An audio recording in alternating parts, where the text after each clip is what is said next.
Salam sejahtera dalam nama Bapa, Putra, dan Roh Kudus. Shalom jemaat Merdeka. Hari ini adalah hari ke-13 dari masa 31 hari pembelajaran nilai iman yang dihidupi oleh tokoh pahlawan nasional Kristen Indonesia. Dan hari ini kita akan belajar tentang teladan seorang bernama Elias Daniel Mogot. Saudara-saudara sekalian, kalau saudara pergi ke Jakarta, saudara ke daerah Jakarta Barat, terus menyusuri Jakarta Barat sampai dengan Tangerang, Cengkareng, itu ada jalan yang sangat panjang, yang jalan itu bernama Daan Mogot. Jalan Daan Mogot itu diambil dari nama asli Elias Daniel Mogot. Kemudian julukan Elias Daniel Mogot adalah Daan Mogot. Kenapa Daan Mogot dijadikan nama, terutama nama di tempat ini? Karena untuk mengenang kepahlawanannya melawan penjajahan Jepang. Dan jalan dari Grogol sampai dengan Cengkareng itu adalah tempat di mana Daan Mogot ini berjuang. Saudara-saudara sekalian, umurnya sangat muda. Dia mengabdikan diri sebagai tentara pada usia 16 tahun. Kemudian pangkatnya di usia 16 tahun itu berpangkat mayor. Dia kemudian berjuang bersama dengan teman-temannya melawan penjajahan Jepang, dan dia meninggal di usia 17 tahun. Saudara-saudara sekalian, Daan Mogot menunjukkan keberanian, menunjukkan tekad untuk membela negara Indonesia, karena dia meyakini bahwa Indonesia adalah negara, Indonesia adalah bangsa, Indonesia adalah pemerintah resmi yang harus dia jaga. Itu adalah tumpah darahnya, dan itu dia yakini sebagai pemberian dari Tuhan. Maka saudara-saudara sekalian, di usia mudanya dia mengabdikan dirinya, dia memberikan dirinya untuk Indonesia dengan berjuang bersama dengan teman-temannya melawan penjajah Jepang saat itu. Saudara-saudara sekalian, di usia mudanya juga dia mendirikan Akademi Militer Tangerang.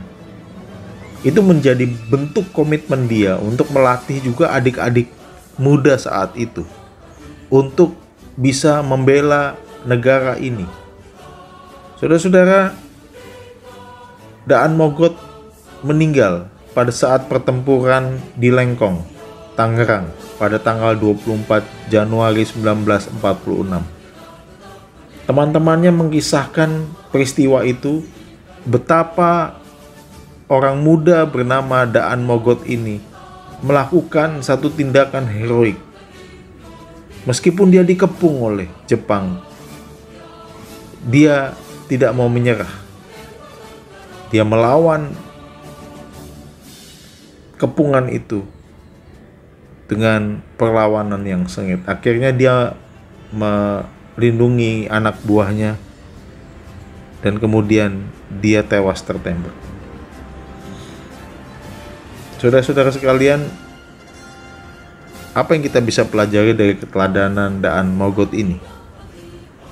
Kalau saya mengingat satu bagian firman Tuhan dari Titus 3 ayat yang pertama, mari kita membuka Titus 3 ayat yang pertama yang berbunyi demikian. Ingatkanlah mereka supaya mereka tunduk pada pemerintah dan orang-orang yang berkuasa, taat dan siap untuk melakukan pekerjaan yang baik. Saudara-saudara, Daan Mogot yakin bahwa 17 Agustus 1945 itu adalah tanda bahwa Indonesia sudah merdeka. Indonesia adalah bangsa yang merdeka dan punya pemerintahan yang resmi. Waktu itu presidennya adalah Soekarno, wakil presidennya adalah Muhammad Hatta. Dan dengan itu dia berkeyakinan untuk membela dan mempertahankan kemerdekaan Indonesia. Saudara-saudara sekalian, apa yang bisa dilakukan oleh Daan Mogot? Kesiapan dia untuk melakukan pekerjaan baik dengan mengabdikan dirinya untuk menjadi tentara, membela negara Indonesia. Saudara-saudara, iman ditunjukkan dengan kesiapan untuk dia melakukan pekerjaan baik. Pekerjaan baik ditunjukkan dengan apa yang biasa dia berikan untuk negara. Jadi, iman ditunjukkan dari kesiapan untuk melakukan pekerjaan baik. Dan pekerjaan baik yang ditunjukkan oleh Daan Mogot adalah dia memberikan dirinya masuk menjadi militer, menjadi tentara untuk membela kebenaran, untuk membela negara Indonesia yang dia cintai. Saudara-saudara sekalian, marilah dengan teladan ini kita juga didorong, terutama anak-anak muda, terutama pemuda-pemuda, remaja-remaja. Kita memberikan yang terbaik untuk Tuhan dengan melakukan pekerjaan baik untuk kemuliaan Tuhan. Dengan apa? Dengan memberikan yang bisa kita berikan saat ini. Kita belajar keras. Kita melakukan tindakan-tindakan menjadi berkat bagi sekitar kita. Kita bisa melakukan itu. Mungkin yang dilakukan oleh Daan Mogot tidak seperti pahlawan-pahlawan yang lain yang melakukan begitu besar dengan lingkup yang begitu luas. Daan Mogot mungkin dengan usia mudanya dia hanya bisa melakukan di area yang terbatas apa yang dia bisa berikan. Tetapi saudara-saudara, apa yang dia berikan itu sungguh menjadi inspirasi bagi kita. Melakukan hal yang kecil dengan niat hati, dengan semangat, maka menjadi inspirasi dan berkat bagi banyak orang. Mari generasi muda terutama kita memberkati bangsa ini dengan talenta kita. Kita memberkati bangsa ini dengan semangat kita. Kita memberkati bangsa ini dengan apa?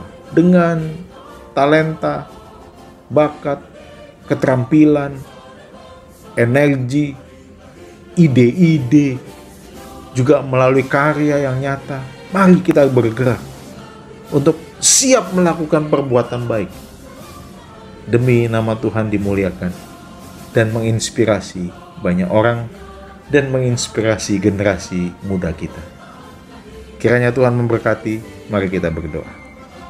Bapa di dalam surga, terima kasih untuk keteladanan dari hamba-Mu Daan Mogot.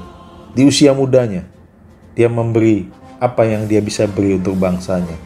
Melakukan pekerjaan baik dengan niat dan tekad dan semangat. Kami mau belajar Tuhan untuk melakukan dan memberikan apa yang bisa kami berikan. Bakat, talenta, kemampuan kami untuk melakukan pekerjaan baik.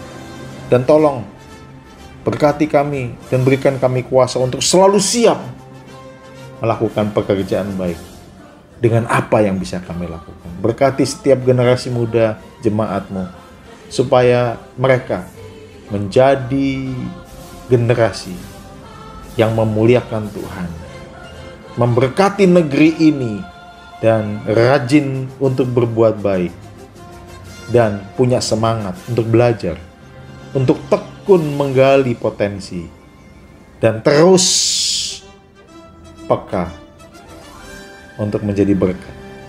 Di dalam nama Tuhan Yesus kami berdoa. Amin.